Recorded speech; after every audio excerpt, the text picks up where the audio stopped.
প্রিয় শিক্ষার্থী বন্ধুরা, আশা করি সবাই ভালো আছো। আজ তোমাদের গুরুত্বপূর্ণ একটা জিনিস করাবো, তোমরা একটু খেয়াল করবা। দেখো এখানে লেখা আছে হি ওয়েন্ট টু স্কুল, এটাকে প্রেজেন্ট ইনডেফিনিট করতে হবে।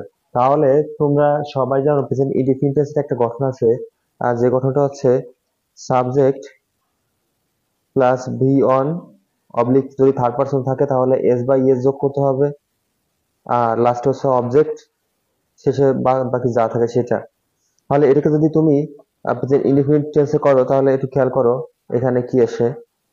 হি, এই যে ওয়েনটা আছে, তোমরা বলছিলে ভি অন, তাহলে ভি অন যদি থাকে তাহলে ওয়েনটা গো হয়ে যাবে। দেখো যদিও গো হয়, হি হচ্ছে থার্ড পারসন, তাহলে এর সাথে কি যোগ হবে, এস, তাহলে হি গোস টু স্কুল। আশা করি বুঝতে পারছো। দ্বিতীয় নম্বরটা আছে আই হ্যাভ এ বার্ড, আমার একটি পাখি আছে, পাস্ট ইন্ডিপেন্ডেন্ট করতে বলছে। হ্যাভ এর আমরা জানি যে পাস্ট ইন্ডিপেন্ডেন্ট গঠন subject plus V two plus object, বাকি অংশ। আচ্ছা ভি টু বলতে ভার্বের 2 নম্বর রূপ, তাহলে এই যে হ্যাভ, হ্যাভের 2 নম্বর রূপ কি, হ্যাড। মনে রেখো বন্ধুটা, হ্যাভের 2 নম্বর ফর্ম হচ্ছে হ্যাড, তার মানে এখানে কি হবে, এখানে শুধু হ্যাড হবে, আর বাকি যা আছে তাই সব ঠিক থাকবে। পরে খেয়াল করো আই এম ইটিং রাইস, এটাকে ইন্টারোগেটিভ সেন্টেন্সে করতে বলছে। তাহলে ইন্টারোগেটিভ সেন্টেন্সের মূল গঠনটা হচ্ছে, আমি এর আগেও শিখাইছি তোমাদের, ইন্টারোগেটিভ সেন্টেন্স চেনার উপায়টা হচ্ছে প্রথমে কি ডাব্লিউএস কোশ্চেন থাকবে, আর যদি এটা না থাকে তাহলে যে কোনো একটা ভার্ব থাকতে পারে, প্রথমে ভার্ব দ্বারা শুরু হতে পারে। যদিও ভার্ব দ্বারা শুরু হয়, লাস্টে একটা কি প্রশ্নবোধক চিহ্ন থাকবে। তাহলে যদি ভার্ব দ্বারা শুরু হয়, অক্সিলারি ভার্ব বলো বা বি ভার্ব বলো, তাহলে এখানে দেখো এই যে আমটা আছে, আমটা বি ভার্বের ভিতর পড়তেছে। আমি যার অজার এভার shall should can could may might must এগুলি সবই বি ভার্বের ভিতর পড়ে।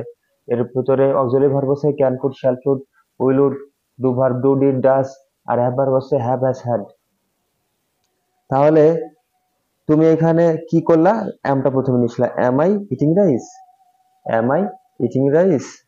আশা করি বুঝতে পারছো। লাস্টে এটা অবশ্যই একটা প্রশ্নবোধক চিহ্ন দিয়ে দেবে। পরেরটা আছে I have done the work, past perfect করতে বলছে। দেখো এই যে সেন্টেন্সটা আছে পাস্ট পারফেক্ট করতে বলছে, বা পাস্ট পারফেক্টের গঠন আছে সাবজেক্ট প্লাস হ্যাড প্লাস ভি3 প্লাস অবজেক্ট প্লাস বাকি অংশ। এই যে হ্যাড আছে পাস্ট পারফেক্টের জন্য, পাস্ট পারফেক্ট টেন্সের যে গঠনটা আছে সেটা দেখো হ্যাড আছে এবং ভি3।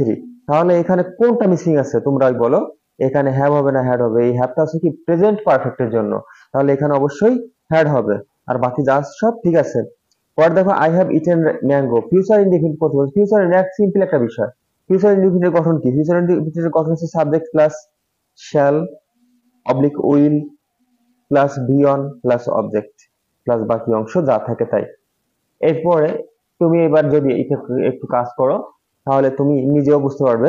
তাহলে দেখো আই, আইয়ের পরে শ্যাল দিয়ে লিখে দিবা, I shall eat rice, eat sorry eat mango, eat mango, শেষ। এটা হবে না, I shall eat mango, I shall eat mango. আশা করি বুঝতে পারছো। I was reading, past continuous করতে বলছে। পাস্ট কন্টিনিউয়াস গঠনে সাবজেক্ট প্লাস ওয়াজ বা ওয়্যার, এখানে অলরেডি করেই দেওয়া আছে, এটা আর পরিবর্তন করার কোনো প্রয়োজন নেই। 7 নম্বর আছে অ্যাসার্টিভ করতে বলছে, আর অ্যাসার্টিভ সেন্টেন্স দেখো প্রথমে সাবজেক্ট থাকে, আমিন একটাই সাবজেক্ট, প্রথমে সাবজেক্ট লাস্টে এটা ফুল স্টপ চিহ্ন আছে, এটা জাস্ট তাই সেটা assertive sentence. We have a garden, আমার একটি কি আছে, আমার একটি কি আছে, বাগান আছে। এক্সক্লেমেটরি করতে বলছে, এক্সক্লেমেটরি মানে বিস্ময়সূচক চিহ্ন, ঠিক আছে। এখানে তুমি যদি লেখো যে hurrah, I have a garden, we have a garden, hurrah, S U R R S, hurrah we have a garden, কি মজা আমার একটি কি আছে, আমার একটি বাগান আছে। আশা করি বুঝতে পারছো। ডু দা ওয়ার্ক, ইম্পেরেটিভ করতে হচ্ছে। ইম্পেরেটিভ সেন্টেন্সের গঠনটা কি, প্রথমে কি ভার্ব দ্বারা শুরু হয়, ইম্পেরেটিভ সেন্টেন্স প্রথমে ভার্ব দ্বারা শুরু হয়। আর তুমি একটু খেয়াল করো যে এই সেন্টেন্সের প্রথমটা অলরেডি ভার্ব দ্বারা শুরু আছে, তাহলে তোমার এক্সট্রা অন্য কিছু করা দরকার নেই, তোমার ভার্ব দ্বারা শুরু আছে তো, তাহলে এটা imperative sentence already. He is well now, interrogative করতে বলছে। দেখো তোমার এক থেকে বলছিলাম যদি বি ভার্ব থাকে সেই বি ভার্বটা আগে নিসবা। ইজটা অলরেডি বি ভার্বের ভিতর পড়ছে, আমি যার অজার বিবিন বিকাম, তাহলে ইজটা আগে নিয়ে এসে, তাহলে ইজ হি ওয়েল নাও, প্রশ্নবোধক চিহ্ন, শেষ। The bird is very nice, exclamatory করতে বলছে। তাহলে তুমি এক্সক্লেমেটরি করার জন্য বিশেষযোগ করতে বলছে, কি তুমি হুডে লিখবা, না হুডে লিখবা না, তাহলে কি লিখবা, তোমার লিখতে হবে এমন কিছু যেটা তোমার কি আশ্চর্য বোঝানো যায়।